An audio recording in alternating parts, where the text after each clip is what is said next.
Bien, muy buenas tardes de nuevo. Empezamos la segunda parte de la sesión del día de hoy. Al profesor Barata, como a Andrés Teixeira y a Joana Bento, no he podido acompañarle en la exposición porque tenía otro compromiso en la biblioteca con Naya Aljami, una autora que nos acompañaba hoy, y los lectores, y por eso he estado un poco de arriba para abajo. Ya me puedo concentrar y estar con vosotros. Y sin más, bueno, decir también como Vicente hablaba de, vamos a tener la suerte en los próximos días de tener a Víctor, que viene a Ceuta, os lo anuncio, porque esto lo he cerrado hace muy poco tiempo, y a Luisa Mora. Luisa Mora vendrá en abril a hablarnos de la biblioteca Feliz María Pareja y de los fondos del protectorado, que es lo que... con lo cual los tendremos aquí dentro de unos pocos días. Ya lo anunciamos seguro que hay mucha gente interesada en el tema, ¿no? Bueno, y ya centrándonos en lo que nos ocupa de la segunda parte, decirles que para nosotros quizá esto sea la parte más emotiva del día de hoy, ¿no? Nosotros teníamos un profundo cariño, una profunda admiración por Enrique. Enrique, además, el último año tuvimos la suerte de tenerlo 2 veces en Ceuta. Vino a hablarnos primero de Carlos González, de su padre, perdón, de don Guillermo González, su padre, en aquellas jornadas que hicimos, las jornadas de historia anteriores a estas últimas. Y luego, en esta misma sala, tuvimos unas magníficas jornadas sobre Bizancio, donde Enrique estuvo, y el día siguiente compartimos la visita a la Puerta Califal, al Baluarte, en fin. Tuvimos esa suerte. Y para nosotros ha sido un dolor profundo la pérdida de Enrique, y nosotros queríamos y pensamos que la mejor manera de homenajear su memoria es precisamente divulgar su obra, ¿no? Es la que nos queda, y hacerlo además acompañado de los seres que lo querían, los más cercanos. Y pues tenemos hoy con nosotros a Inmaculada, su mujer, a Carlos, su hermano, y a su hija Elena, que nos van a hacer esta presentación. Y solo decirles, pues eso, que se van a presentar estas 2 obras de Enrique. Elena González García nos va a presentar Marruecos y el África Occidental en la historiografía y la arqueología española.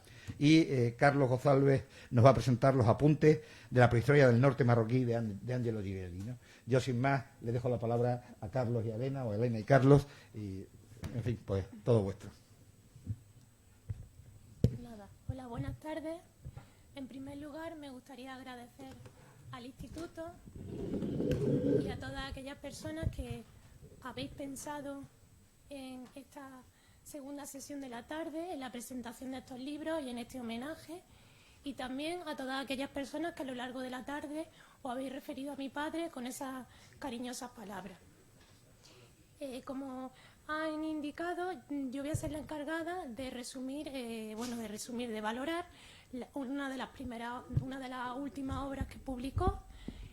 Pero antes también me gustaría referenciar algunos datos sobre su biografía para quienes no lo conozcáis, y para quienes los conozcáis, que lo recordéis nuevamente. Sobre sus datos biográficos, decir que mi padre, Enrique González Cravioto, Nació en Tetuán el 8 de junio de 1957, en el seno de una familia exiliada española. Era el menor de 4 hermanos. Su padre, Guillermo González Bustos, era historiador, doctor en Historia y también doctor en Derecho. Fue director de la Biblioteca Española de Tetuán y director y impulsor de los cuadernos de la Biblioteca Española de Tetuán. Su madre, Rosa Cravioto Torres, era maestra de primaria de profesión y ejerció tanto en Marruecos como en España. Mi padre empezó el curso de licenciatura de Derecho y de Historia en el año 1974 en la Universidad de Granada, licenciándose finalmente tan solo de Geografía e Historia con sección con una especialidad en Historia Antigua en el año 1979. Lamentablemente falleció el pasado 12 de julio del año 2018 en Granada. Sobre su trayectoria docente e investigadora, deciros que en el año 1980 obtuvo por oposición libre una plaza de profesor de secundaria y que desde ese mismo año hasta el 2007 ejerció como profesor de enseñanza secundaria en varios institutos de la provincia de Granada. Entre ellos, por ejemplo, el de Huetortájar, donde además fue director. En el año 1987 obtuvo el título de doctor en Historia Antigua por la Universidad de Granada, con una tesis dirigida por el profesor Mauricio Pastor sobre la economía de la Mauritania tingitana. Esta tesis, 10 años después, en el año 1997, fue publicada por esta institución, el Instituto de Estudios Ceutíes. Desde el año 2005 fue miembro académico correspondiente de la Real Academia de la Historia, también por esta ciudad, por Ceuta. También fue miembro de distintas instituciones, como podría ser el Centro de Estudios Históricos de Granada y su Reino, el Instituto de Estudios Ceutíes o el Instituto de Estudios Meliñenses. Y también fue miembro de distintas asociaciones científicas, como por ejemplo la Asociación Española de Orientalistas, la Sociedad Española de Historia de la Arqueología o la Asociación Interdisciplinar de Estudios Romanos. En el año 1997 obtuvo la plaza por oposición de profesor titular de Historia Antigua en la Universidad de Castilla-La Mancha, con sede en la Facultad de Humanidades de Cuenca.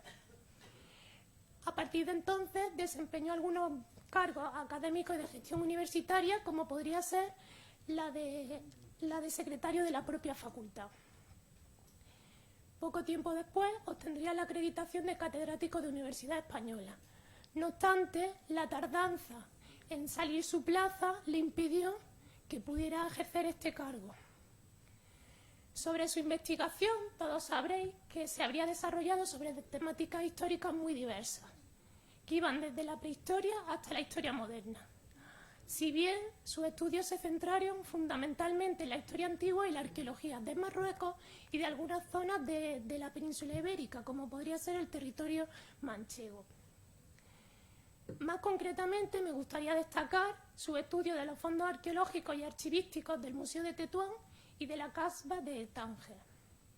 Pero también, junto a mí misma, estudiamos los fondos numismáticos de los museos de Cuenca, de Albacete y de Ciudad Real.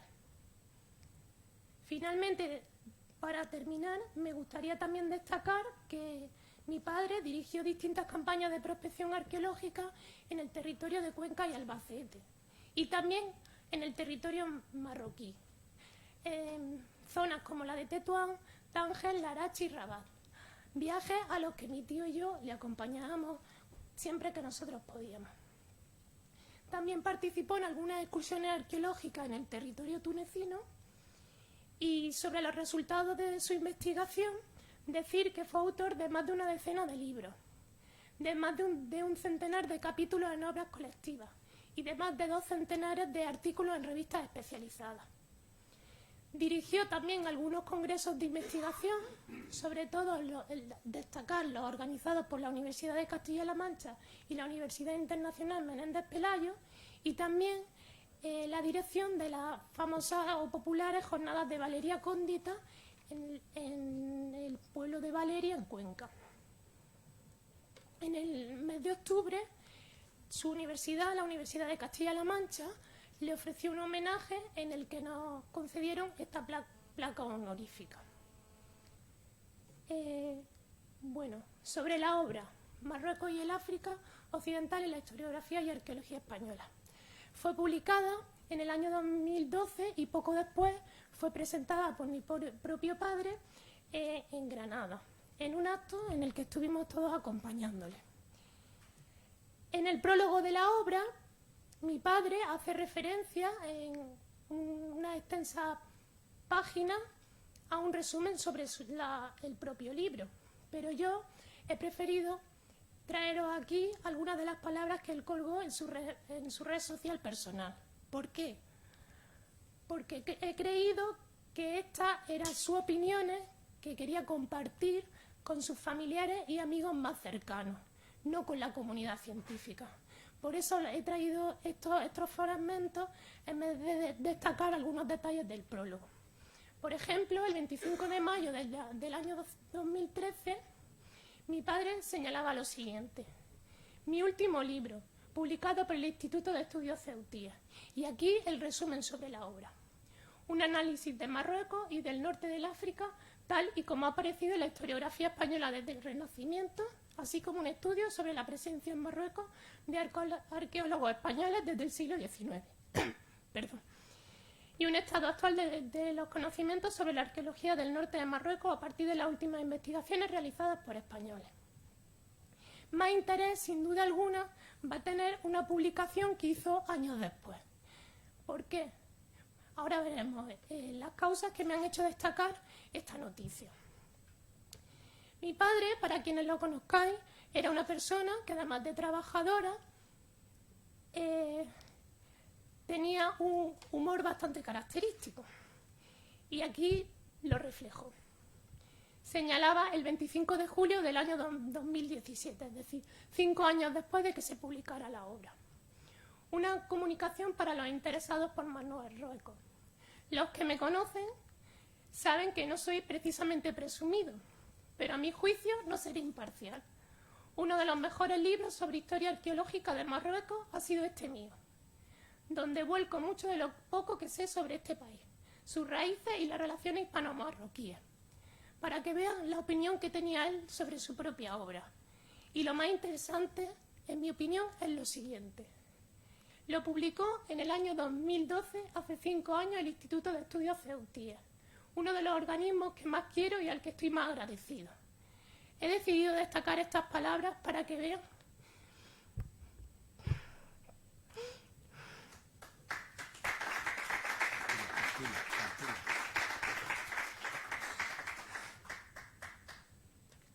el inmenso cariño y amor que tenía mi padre por esta institución. A mí personalmente, este tipo de homenajes me están costando mucho realizarlos. Y he de reconocer que aunque han sido muchos los ofrecimientos que me han hecho para homenajearlos, esta ha sido la primera vez que he decidido hacerlo. El motivo es este. Conocía el cariño que tenía mi padre por la institución y sabía que era mi deber y mi obligación hacer el esfuerzo por todos vosotros. Y por eso estoy aquí, acompañando.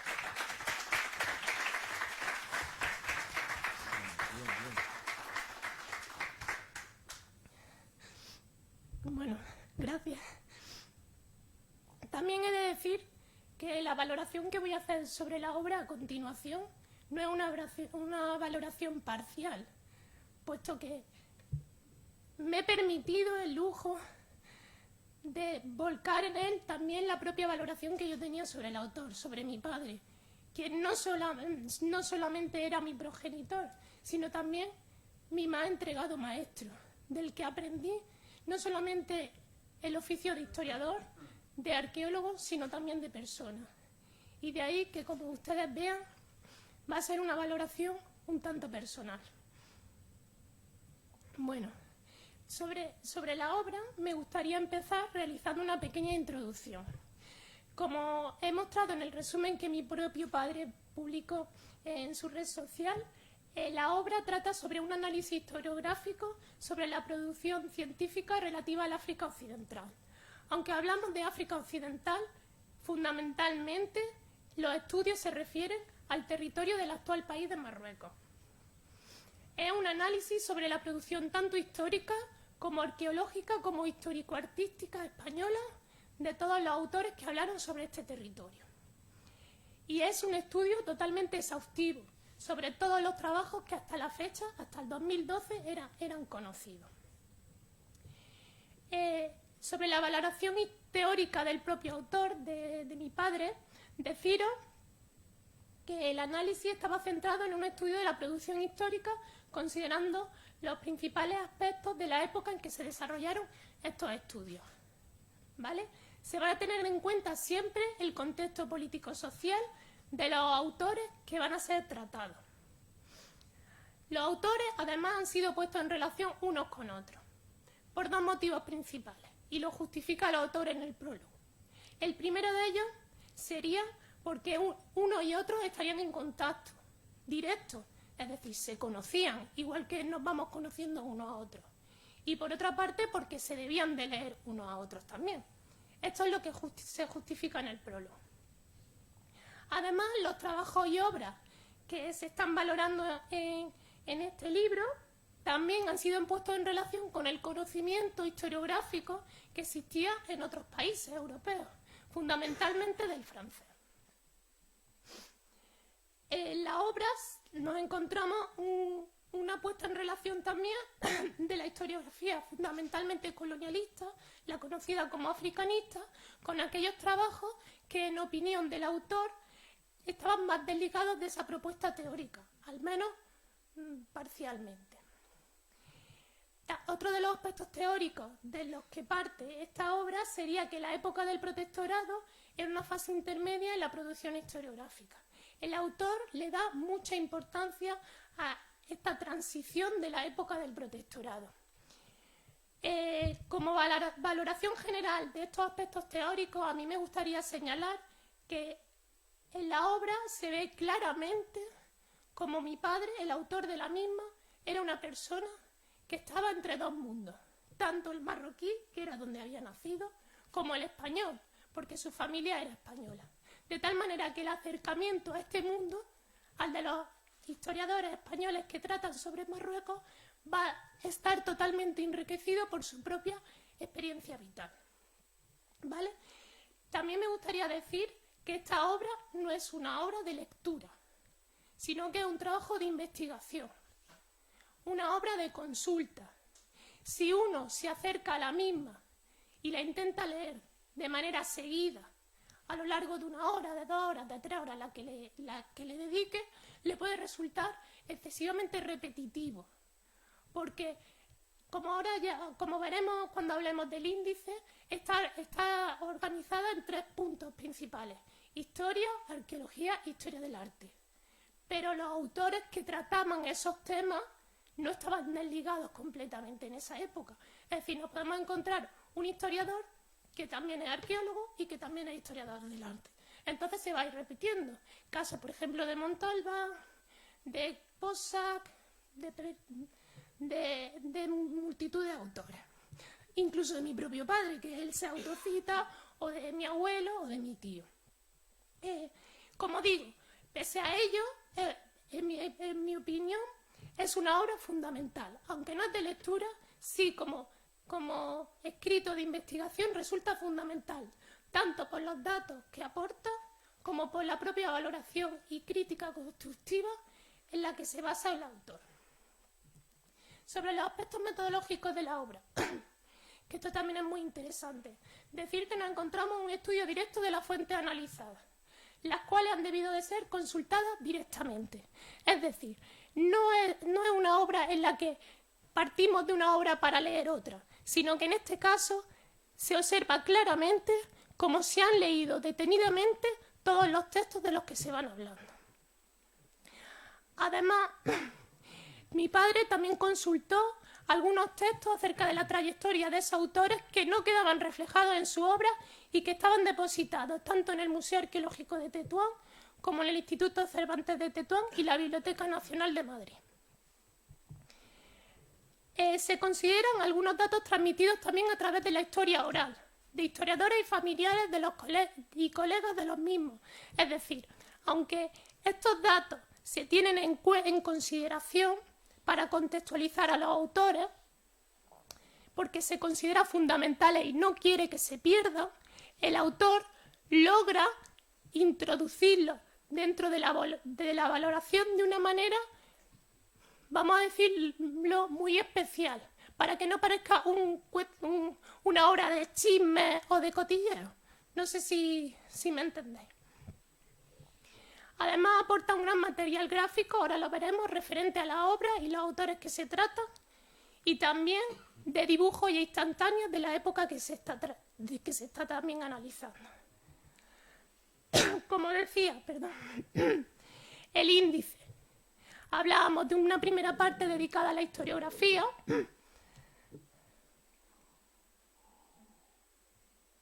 destacando a determinados autores. No voy a entrar en el detalle de ellos por falta de tiempo y por no aburrir tampoco. Ahí tenéis el libro para quien quiera consultarlo. Una segunda parte dedicada a la arqueología, y en esta segunda parte también entrarían los estudios de historia del arte. ¿Vale? Aquí tenéis el índice de la obra.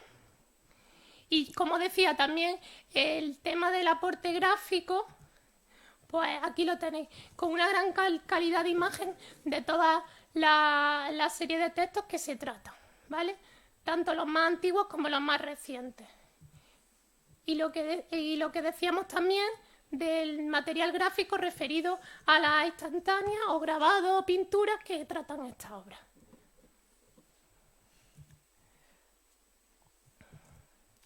Bueno, otro punto importante de la obra que tratamos es que nos encontramos, y en esto el autor ha sido claro y no ha intentado engañar a nadie, con la adaptación y ampliación de trabajos ya publicados por el propio autor. Es decir, determinados capítulos de la obra han sido previamente publicados y en estos momentos, en el año 2012, ampliados por el autor. Pero también nos encontramos con la incorporación de análisis inéditos.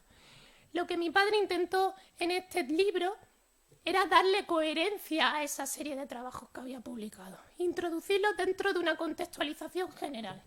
Si en esos trabajos nos encontrábamos una valoración de un autor determinado o de un punto determinado, lo que ha intentado en este libro es incluir esa valoración dentro de una contextualización general de la historiografía española de Marruecos. ¿Vale? Como hemos dicho, la organización de la obra sigue una ordenación por aspectos temáticos, ya lo hemos dicho, historiografía, arqueología, historia del arte, pero también cronológica, es decir, dentro de la historiografía una serie cronológica, dentro de la arqueología otra serie cronológica y dentro de la historia del arte lo mismo, con tres fases principales: protectorado, protectorado y después del protectorado.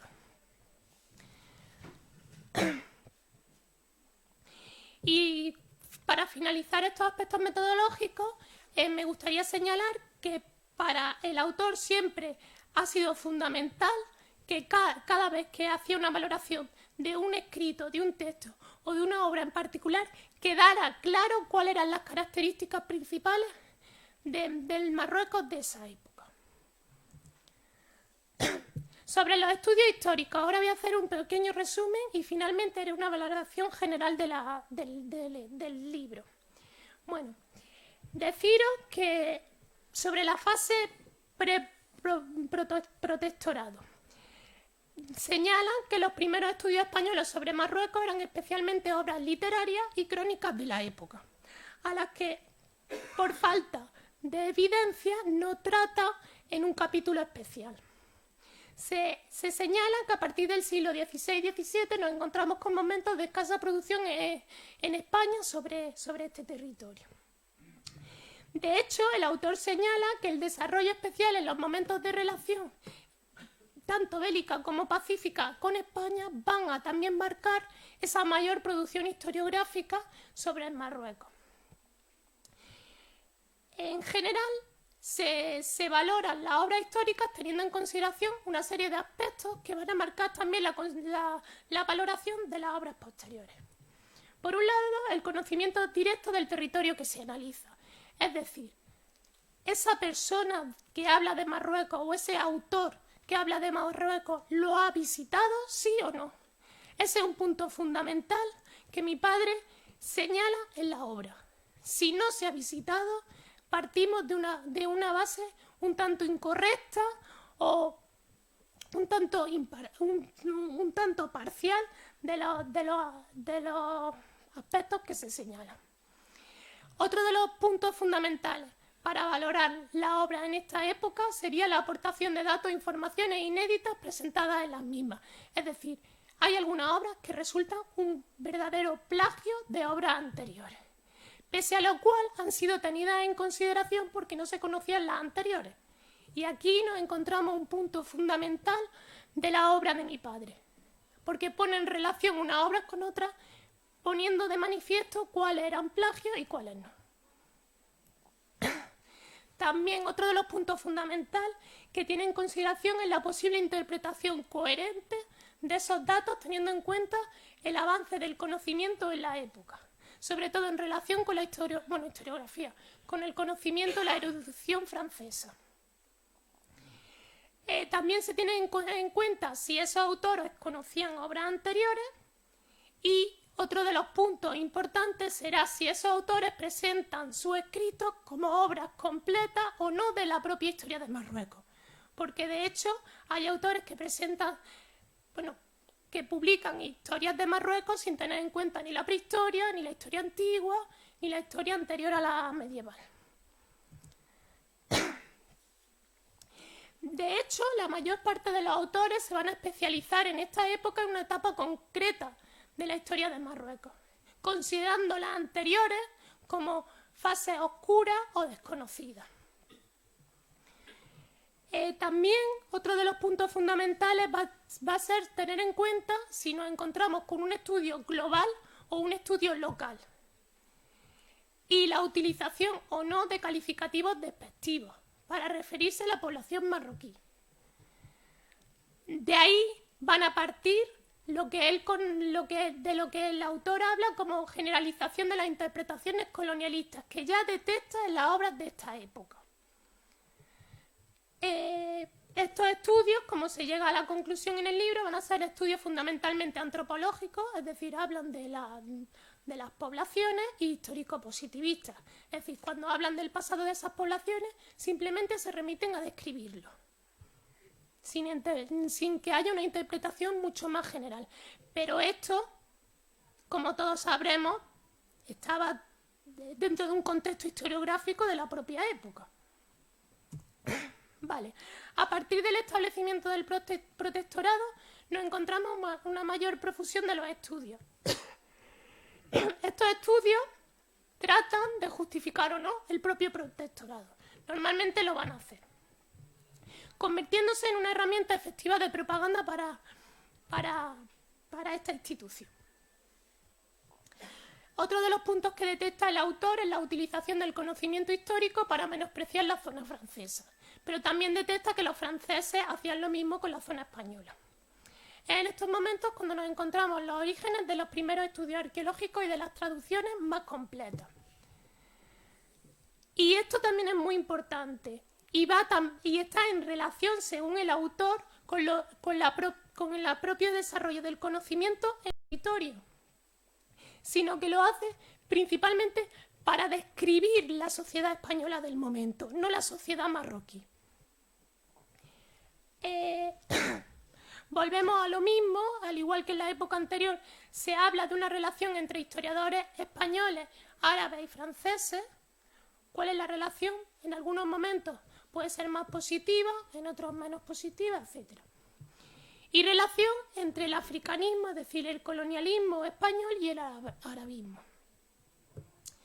Otro de los puntos importantes en los que va a destacar este libro, y en este voy a incidir más, es la importancia del reflejo de la historia oral y narrada por estos autores. Este elemento ha sido sistemáticamente olvidado por los historiadores que han tratado la historia de la arqueología sobre Marruecos, sobre cualquier país o sobre cualquier territorio. Por ello he extraído, este es el único fragmento, para no aburrir, que he extraído de la obra, para que veáis cuál es la teoría, cuál es el planteamiento teórico-metodológico de la obra. Y ahora lo intentaré explicar. Primero lo vamos a leer. No es solo la propaganda escrita, en buena parte por el mismo, sino toda la historia oral la que refleja la extraordinaria importancia del personaje que tratamos. En este caso, el africanista Tomás García Figueras. Ahora hablaremos de él.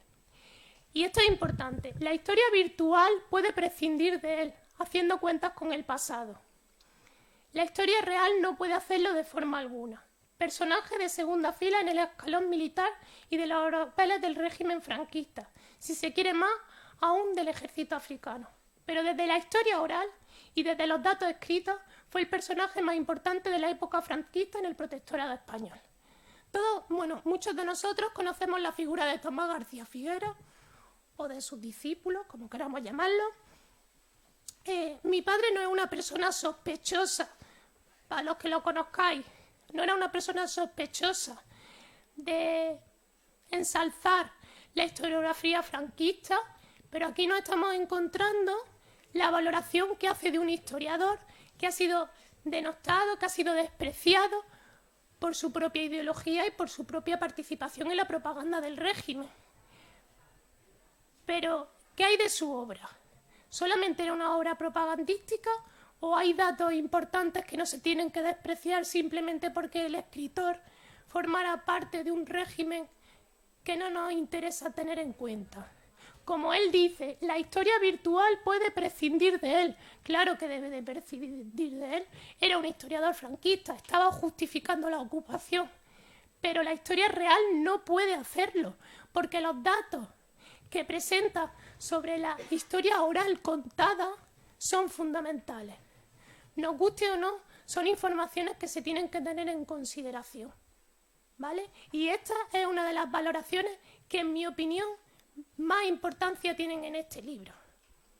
Podemos estar o no de acuerdo con la participación de los autores en un régimen concreto, con el fomento por parte de los mismos de una propaganda colonialista, pero lo que sí no se deben de despreciar, se deben de tener en consideración dentro de su propio contexto. Y estos datos no se deben de perder. Aunque Tomás García Figueras ha sido menospreciado, no ha sido tenido en consideración en muchos libros, los datos que este autor o sus discípulos, todos sabemos la historia tan oscura que tiene este personaje, pero esos datos, esa información no se deben de perder. Sobre lo que ocurre después del protectorado, aumentan los trabajos en los que progresivamente las connotaciones políticas van a tener menos importancia, van a ir desapareciendo, al menos en los primeros momentos es verdad que se mantienen, pero luego desaparecen y nos encontramos una mayor colaboración entre los autores españoles y los marroquíes. También se van a estudiar algunas poblaciones hasta la fecha ignoradas, como podrían ser los judíos o los moriscos, y empiezan a aparecer los primeros estudios fundamentalmente universitarios, entre ellas la lectura de las primeras tesis doctorales. Estas tesis, estos doctorados se centraban fundamentalmente en historia antigua y en historia contemporánea, donde va a interesar mucho el siglo XX. Se va a prestar sobre todo atención a aspectos religiosos y económicos en lo que se refiere a la antigüedad y a la relación entre el africanismo y el franquismo en época contemporánea. En estos momentos también empiezan a aparecer los estudios que ponen en relación las dos orillas del estrecho de Gibraltar. Y entonces cuando nos encontramos una verdadera metodología arqueológica en las investigaciones que se van a realizar. Sobre los estudios arqueológicos, y ya con eso. Este capítulo va a estar en relación de los datos que se van a aportar, de las obras que se están publicando, a partir del avance que está teniendo la propia disciplina, tanto en el contexto español como en general en el mundo europeo. En este punto el autor es mucho menos detallado que en el anterior, es mucho más esquemático, puesto que ya se han tenido en cuenta determinados elementos en el anterior que no se quieren repetir en este apartado. Decir, para no repetir, lo importante centrado en los estudios arqueológicos, porque los datos en un principio, con anterioridad al protectorado, se dan a conocer como consecuencia de las visitas que hacen los propios interesados al territorio marroquí. Importancia también van a tener los agentes consulares, es decir, esos diplomáticos que estaban aquí destinados, y las informaciones principales, pues restos megalíticos, restos de mosaicos, epigrafía latina, etc. Se estudian algunos yacimientos, como podría ser Lixus o Volúbili, en la ciudad de Ceuta, Melilla o Nador. Durante el protectorado,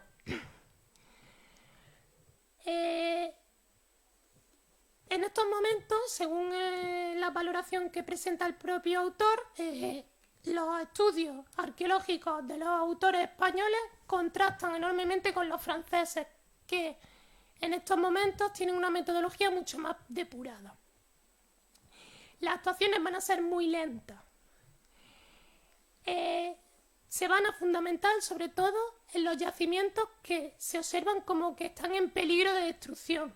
Recordar, por ejemplo, no sé si lo sabréis, que Lisu se convirtió en una verdadera cantera para la construcción de obras públicas.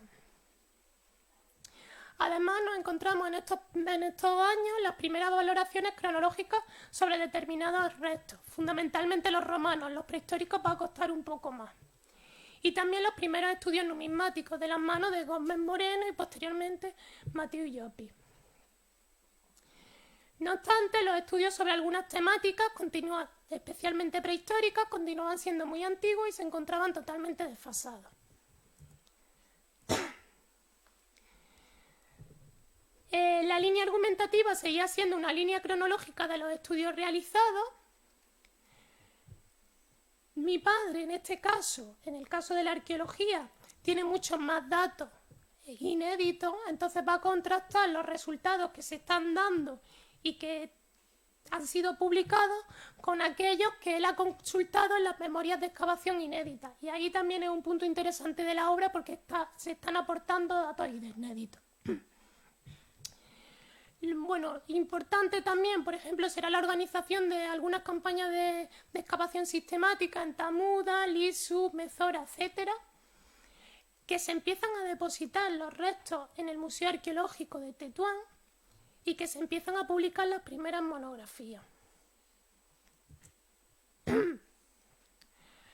Poco a poco nos encontramos una mayor modernización de la disciplina arqueológica, sobre todo en los últimos años del protectorado.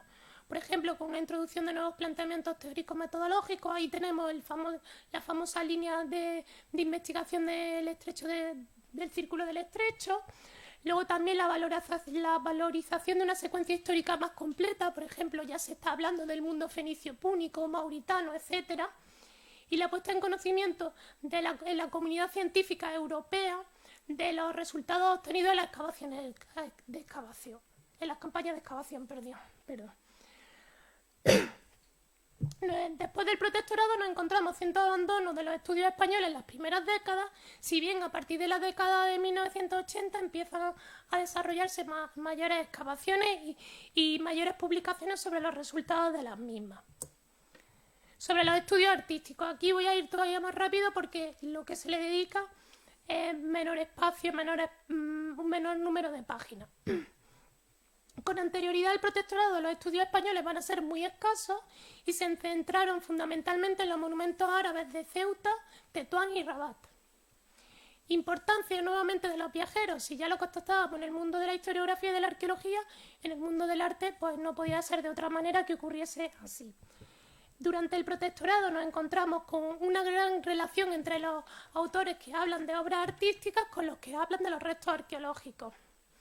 Nuevamente esa preocupación por el deterioro de los monumentos y el traslado de los materiales al Museo Arqueológico de Tetuán. Como veis, son características que nos encontramos tanto en el mundo de la arqueología como de la historia del arte. Y nuevamente lo mismo. Tras el protectorado hay una serie de años en los que hay cierto abandono de los estudios y a partir del año 1980 empiezan a desarrollarse de nuevo con mayor profusión. Bueno, perdón. Sobre la valoración final de la obra. Decir que, como he dicho, no puedo ser totalmente objetiva en este caso, pero a mí me parece un escrito bastante novedoso, sobre todo porque lo he contrastado con otras obras y con las publicaciones de mi propio padre anteriores. Entonces he visto que no solamente hay una adaptación, sino que hay una modernización de datos y se ponen en relación con nuevas memorias de excavación consultados. Sobre los aspectos teóricos metodológicos nos encontramos un estudio fundamentado en la teoría de la historia de la arqueología. Es decir, se tiene en cuenta el contexto de aparición de la obra, la propia obra y los datos que se están aportando. Si son objetivos, si son subjetivos, pero además si a día de hoy nos pueden servir para el conocimiento histórico.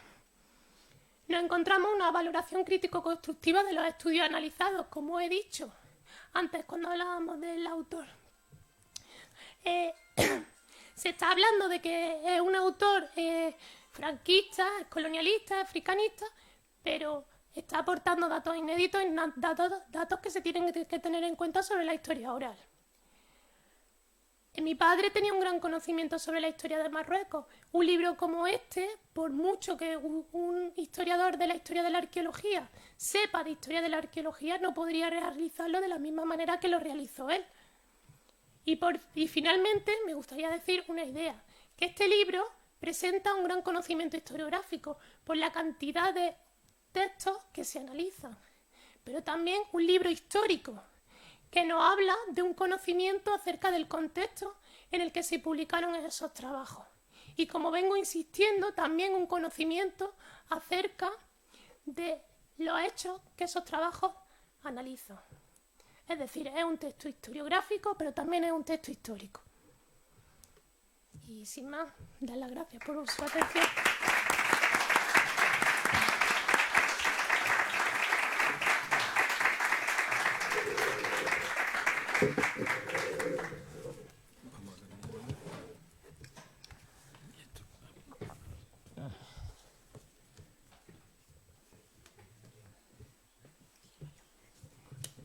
Sí, a ver si yo sé. Espérate. ¿Y ahora? Ahí. Es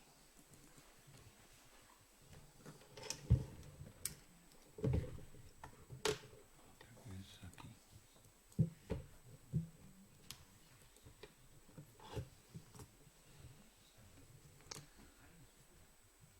Bien, este libro que les voy a presentar, editado por el Archivo Central de Ceuta, es la última obra, bueno, la última no, la última, digamos la penúltima, porque estaba haciendo una a medias conmigo y que cuando tenga tiempo pues la terminaré y si se puede pues se publicará también. Una historia sobre los judíos en el norte de Marruecos. Pero sí en su vida pues fue la última obra que se publicó y que no le dio tiempo ni siquiera a presentarla. Bueno, de la vida de mi hermano y de sus méritos y tal, ya le ha glosado mi sobrina y le voy a hablar casi escuetamente, aunque de este libro, aunque también algo de su autor. Este libro contiene el texto íntegro de un extenso artículo de Angelo Girelli sobre los apuntes de prehistoria marroquí, editado en 1932 dentro de una revista de geología. No era una revista histórica, era una revista de geología. Pero todavía en estas fechas, pues los prehistoriadores no sabían dónde situarse, si en la geología o en hay buscadores de fósiles que son prehistoriadores, hay naturalistas que estudian mariposas que al mismo tiempo se interesan por la prehistoria. La prehistoria no estaba muy bien definida todavía en estas épocas. Pero ¿quién era este Angelo Girelli? Angelo Girelli era era un personaje italo-español, es que como no veo, sí, y ahora dónde le doy para seguir, mejor ahí, sí. Era un personaje italo-español, aunque luego se hace totalmente español, que era un aventurero que recorrió todo Oriente, recorrió, en fin, recorrió el mundo entero, antes de afincarse en Tánger, que se afinca en 1907. Realmente después formó parte del primer servicio de inteligencia civil, creo que se hizo en España, que fue cuando la guerra del Rif, el servicio de información que inició Ricardo Ruiz Orsatti, y que en la zona oriental, en la zona Rif, pues el que lo dirigía, digamos, el segundo de a bordo, pues era este Angelo Girelli, que además luego tuvo muchos problemas porque era muy aventurero, se metía mucho en territorio enemigo, digamos, pero al mismo tiempo tuvo muchísimos fallos y tuvieron, muchas equivocaciones. Incluso en una ocasión dijo que Adelcrin estaba muerto cuando estaba vivo, en fin. Tiene una vida bastante interesante. ¿De qué vivía? Pues vivía en esta época de informante, pero era esencialmente periodista y articulista. Escribía en periódicos, escribía en revistas, y hay quien pues habla de que tenía nada más que 4 libros. Tenía bastantes más libros, publicó bastantes más libros, que ahora veremos algunos de ellos a continuación. Los estudios de arqueología marroquí los hace sobre todo entre el 27 y el 30. En el 30 publica un artículo muy, muy bueno sobre Mesora, pero muy bueno, tan bueno que no ha sido casi superado actualmente sí, por supuesto, pero hasta hace muy poco, y todavía hay incógnitas de cosas que vio Girelli, que cita, luego hablaré de algunas incluso, que todavía pues son desconocidas porque él las vio y hoy día no existen en Mesora, en el Corolla Túmulo de Mesora. Y luego también publica en 1931 un pequeño artículo sobre un túmulo de Benimadán que ya había encontrado Paul Palary cuando había estado por aquí, y es en 1932 cuando publica los apuntes de prehistoria norte marroquí. Como ven ustedes en el índice, que está al otro lado, pues realmente las páginas que ocupa esto son pocas, con los análisis que realiza mi hermano sobre esta obra, y más que sobre esta obra en sí, que también, pero sobre todo sobre la historiografía de la prehistoria en Marruecos,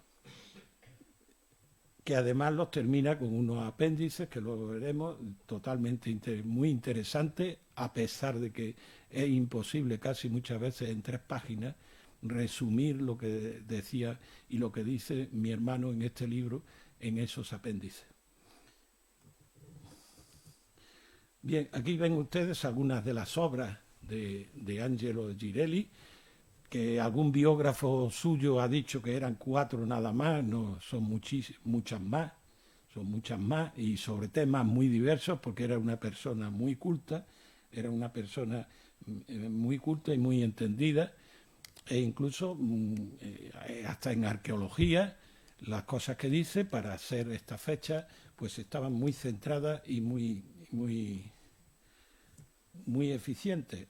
Hacía libros sobre todo sobre la etnografía, no estaba en esta época muy desligada a lo que era la historia ni a nada de eso.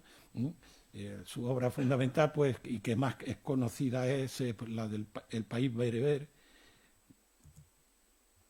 aquí tienen ustedes una relación de sus obras, por lo menos a las que yo he podido llegar a conocer, que son muchas, muchas más de 4, como dice algún historiador, e incluso hay 2 que no están publicadas, que están en manuscritos.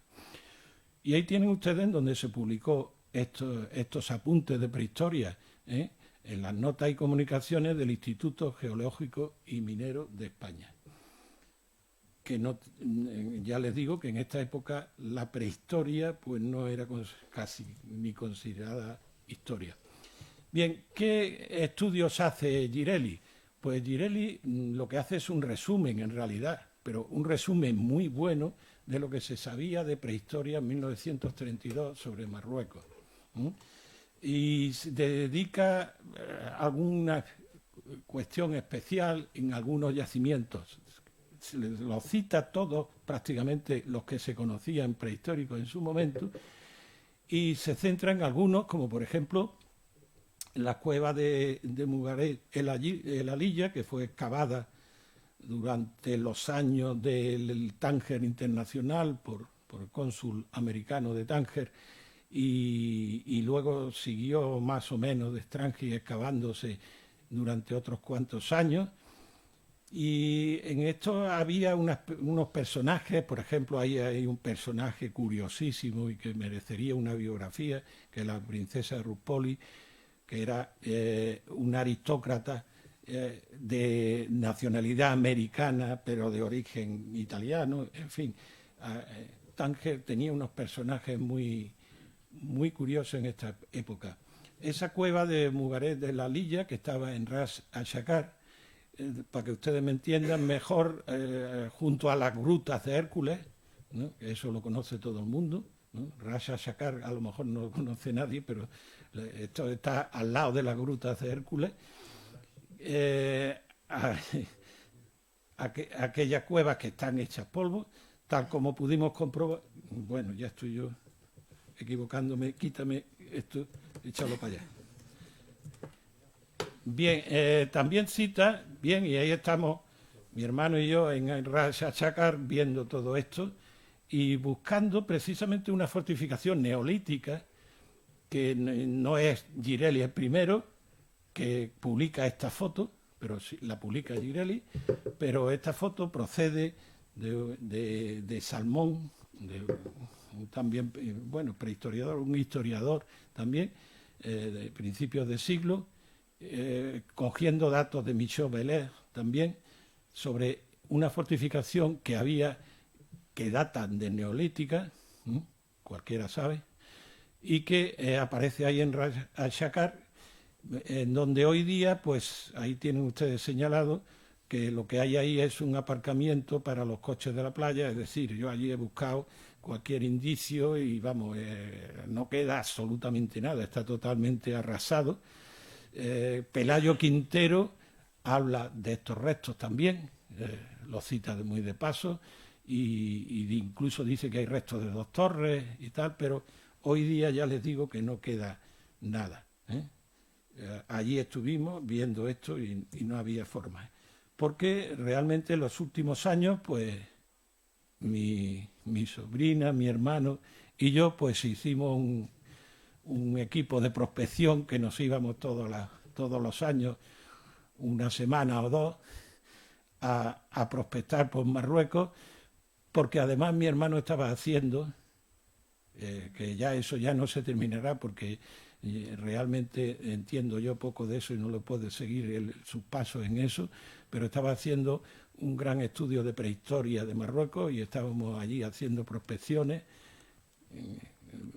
mirando piedrecitas por el suelo, continuamente por todas partes, y de paso pues también hacíamos prospecciones de otras épocas. Ahí estamos, por ejemplo, en Beliune, estamos en Banasa, estamos en Volúbili, estamos en Ras al-Shakar, estamos en Alcázar Seguera arriba, estamos, es decir,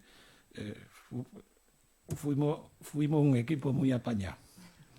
Bien, otro yacimiento que cita y que además reproduce un plano, con lo cual, pues, porque este yacimiento de Benimadán, el famoso túmulo de Benimadán, que luego hay por ahí un escrito de Clemente Cerdeira, me parece que un artículo de periódico o algo de eso, que también habla de él, que ha desaparecido, pero tiene la esta de que publica un plano, que además recuerdo que cuando estuvimos buscándolo, el equipo de 3, pues pudimos ver cómo la pala se cargaba los últimos restos de la torre del Yeleli, que no está demasiado lejos. Lo pudimos ver in situ y en fin. Bien, otro yacimiento que le dedica, incluso publica 2 fotos, el de Cudi al Mal. Este yacimiento en parte está desaparecido, puesto que las tumbas también estuvimos buscándolas y no las encontramos.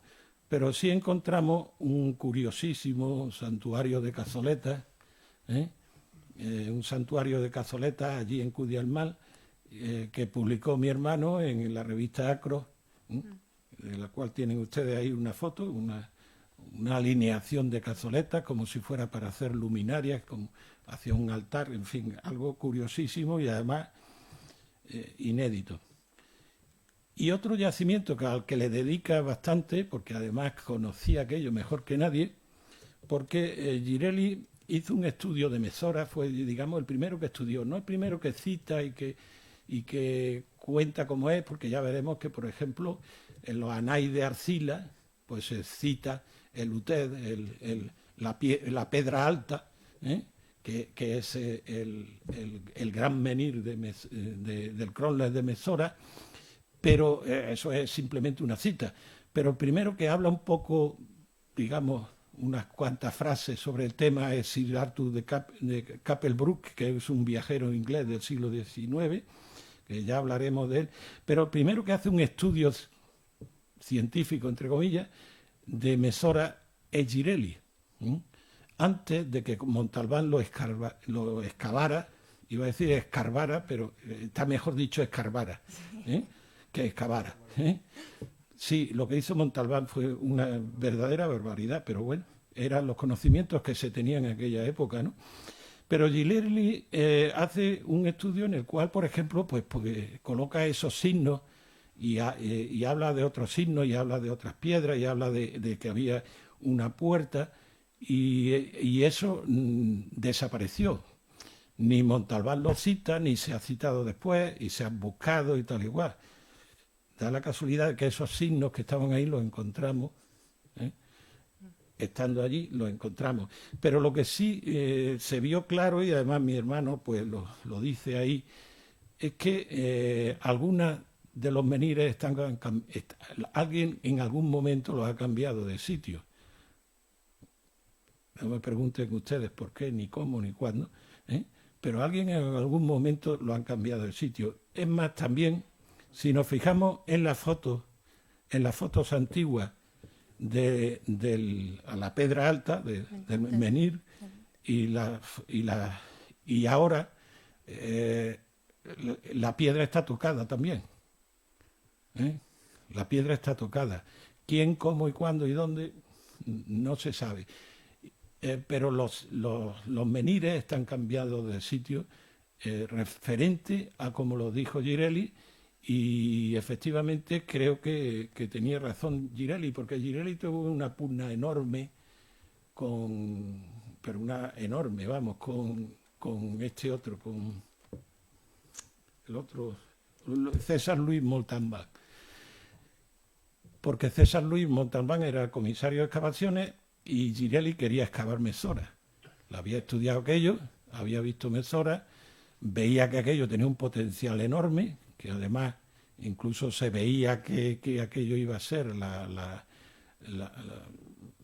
joya del protectorado, la joya arqueológica del protectorado y tal, y Girelli se quería quedar con la excavación de aquello y hizo todo lo posible por eso. Y César Luis del Montalbán fue el que al final se le permitió excavar allí, pero Girelli lo solicitó y no se lo dieron. Y creo que también, yo creo que Girelli hizo alguna excavación también, sin permiso ninguno.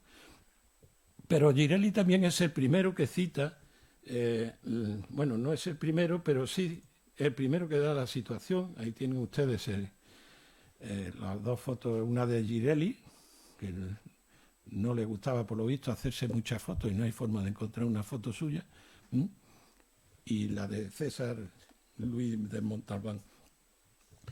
Girelli fue uno de los primeros que estudiaron el problema de las cazoletas en los menires, porque algunos menires tenían unas cazoletas hechas. Y además el problema de las cazoletas, yo lo he estudiado también aquí en el sur, bueno, aquí no, en la zona de Cádiz, por ejemplo, que hay muchísimas. Y es inexplicable porque hay cazoletas, yo creo que servían para muchas cosas muy distintas, no todas tenían la misma función. Pero fue el primero que le estudió y que dijo que allí había cazoletas, cosa que luego llegó Montalbán y dijo que no, y sí las hay, porque hoy día se pueden incluso ver. Y también fue el primero que demostró bueno, no fue el primero que demostró, pero sí está el problema de la situación de los menires que no se corresponde con las que hay ahora, ¿no? Fíjense ustedes, si hubo que cuentan una anécdota, una realidad, que Girelli, claro, ya les he dicho a ustedes que era espía, que había sido espía, y que estando en la confrontación de quién excavaba Mesora, pues llegó a casa de César Luis de Montalbán, y cuando no estaba, y él sabía que no estaba, y llegó allí y le dijo a su mujer que lo iba a esperar, y mientras su mujer le estaba preparando el té a Girelli, pues Girelli se puso a registrar los cajones de César Luis del Montalbán, con tal mala fortuna que lo pilló. Que en ese momento llegaba allí Montalbán, lo pilló y le armó allí lo que se pueden ustedes imaginar, ¿no? Y claro, el odio entre los dos era enorme. Bien, el referente al estudio del Paleolítico, pues la obra ya ha sido totalmente superada. Fíjense ustedes la diferencia entre unos años y otros, pues se ha duplicado el conocimiento de lo que es de los yacimientos del Paleolítico. En fin, Girelli lo que hace, pues una pequeña historiografía de la arqueología prehistórica del norte de Marruecos. Y por otro lado, pues una síntesis de esos yacimientos ya conocidos, aportando las conclusiones más importantes de otros autores. La importancia de su trabajo radica en que algunos de los autores que cita son de muy difícil consulta. Son americanos, ingleses, en fin, y son muy raros. Y él hace un buen resumen de sus trabajos. Su bibliografía es bastante exhaustiva, aunque no cita los trabajos del sacerdote Francesco Heller, no sé por qué, ni los de César Luis de Montalbán, que sí sé por qué, claro. Y ustedes se pueden imaginar, no los cita, ¿eh? Eso es muy corriente entre el mundo de la investigación, yo no sé por qué, ¿eh? No citar a los enemigos, aunque sean enemigos, que si hay que citarlos, pues se citan. Luego cita todo, por ejemplo, las tumbas del Mirie, es uno de los primeros que citan las tumbas del Mirie, aunque antes lo hace Tissot y otros, pero en las tumbas del Mirie que había centenares de tumbas y hoy no queda prácticamente nada porque la han dedicado allí a sacar árido en aquella zona.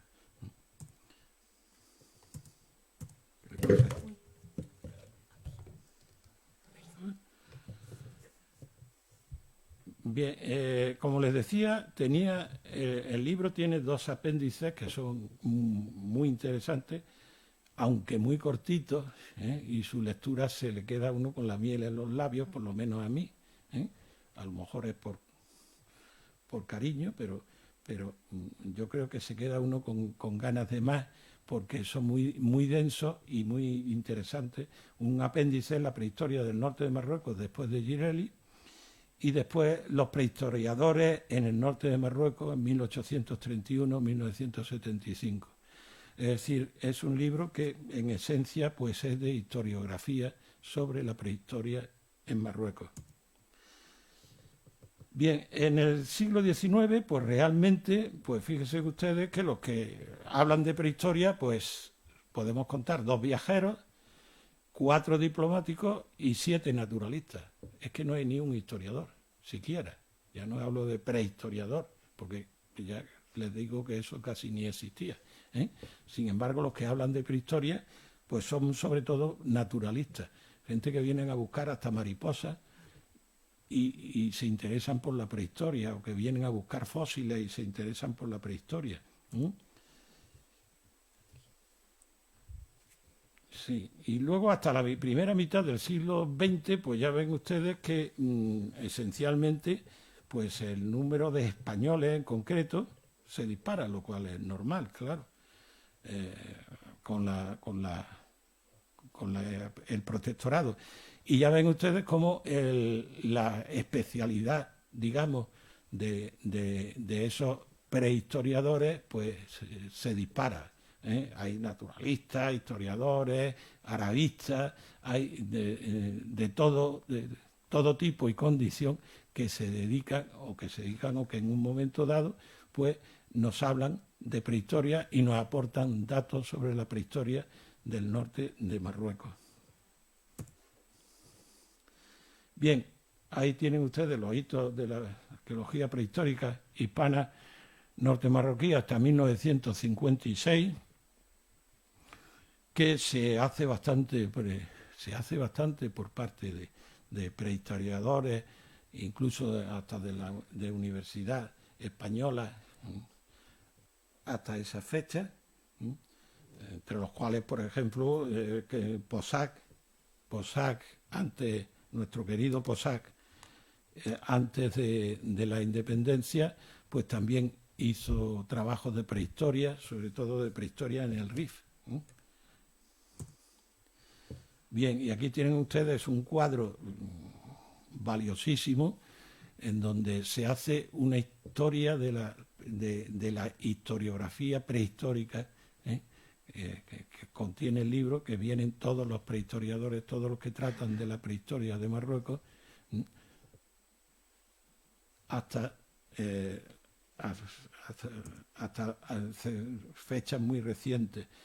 Bien, realmente todo esto que hemos estado viendo, pues hay desde un romántico, un viajero romántico, como Sir Arthur de Capel-Borque, que habla, el primero que habla con cierta,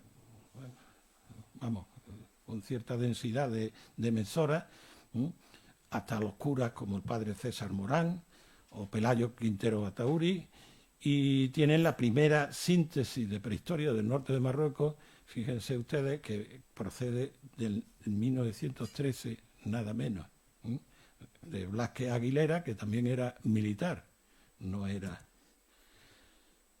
Bien, después de la independencia de Marruecos, pues se produce el abandono cultural e intelectual por parte de los investigadores españoles, hasta aproximadamente el cambio de siglo, un poco antes. Y por otra parte también la damnatio memoriae, por decirlo de alguna forma, por parte de los investigadores franceses y marroquíes, estoy hablando referente a la prehistoria. Y también incluso podríamos hablar referente a otras épocas.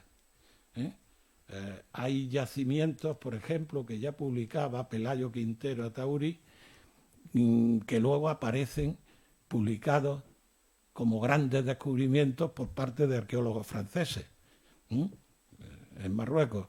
Y uno se queda y dice, bueno, es que no se lo ha leído, o es que se pasa olímpicamente,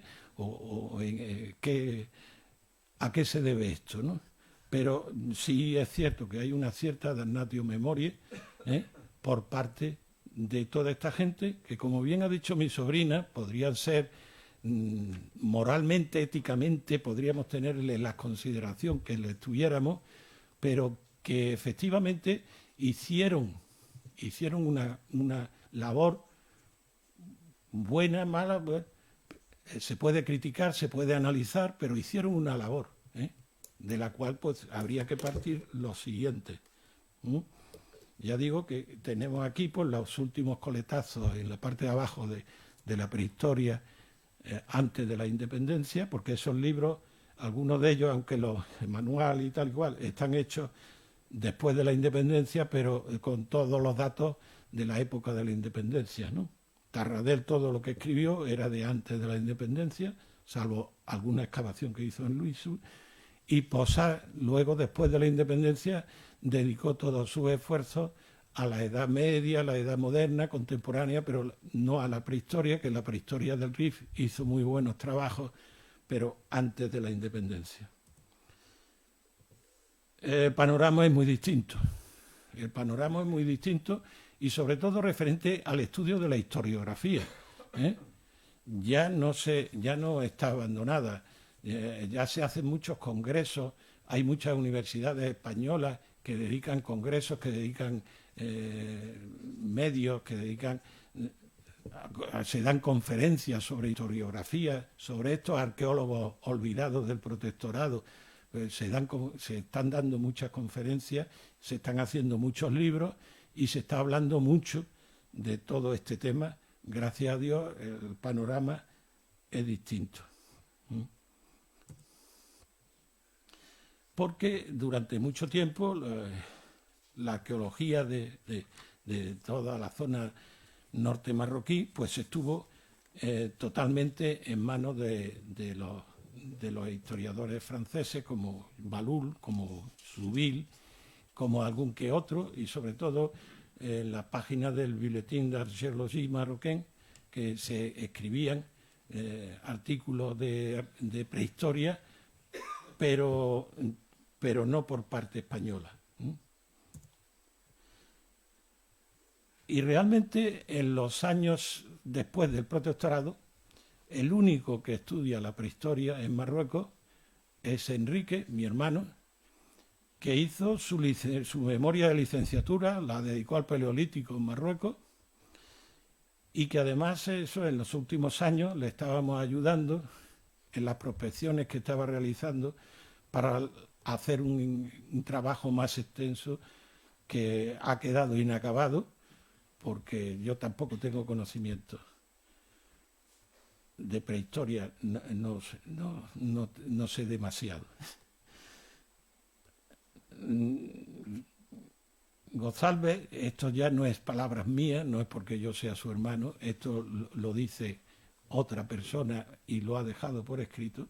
González ha dejado un gran vacío, sobre todo en la década de los... ha llenado un gran vacío, sobre todo en la década de los 70, en los que Marruecos parecía haberse alejado del interés de la Universidad Española y todo lo relacionado con este país era marginado del interés científico.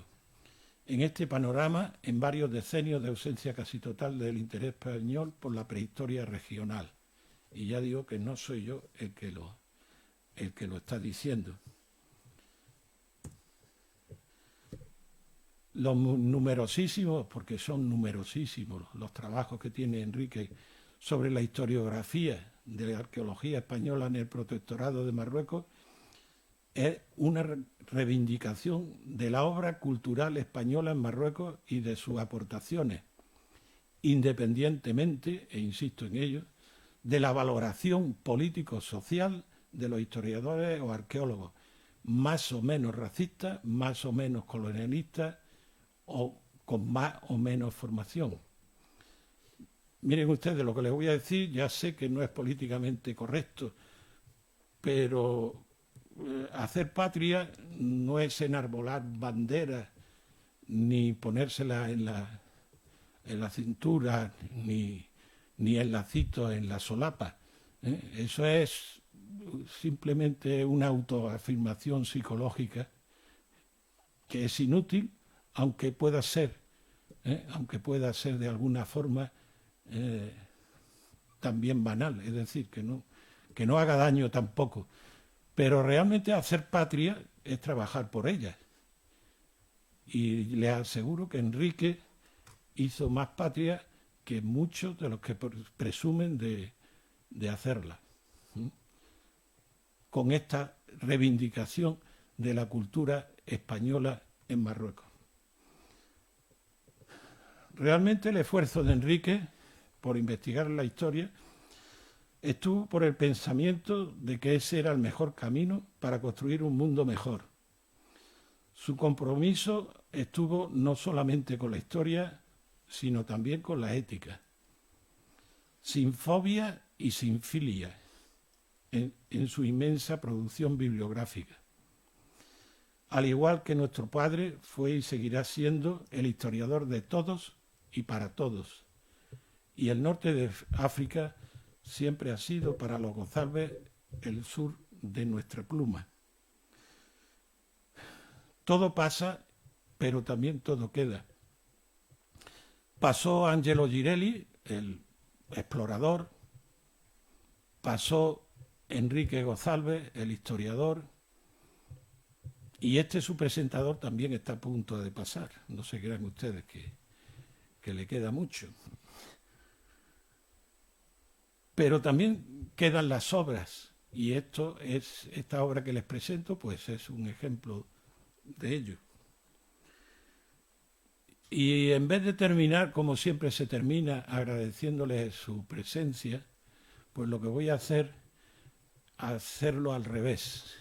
Voy a recoger su agradecimiento y el agradecimiento de toda la sociedad, y voy a terminar mi exposición diciendo: gracias, Ángelo, gracias, Enrique. Nada más.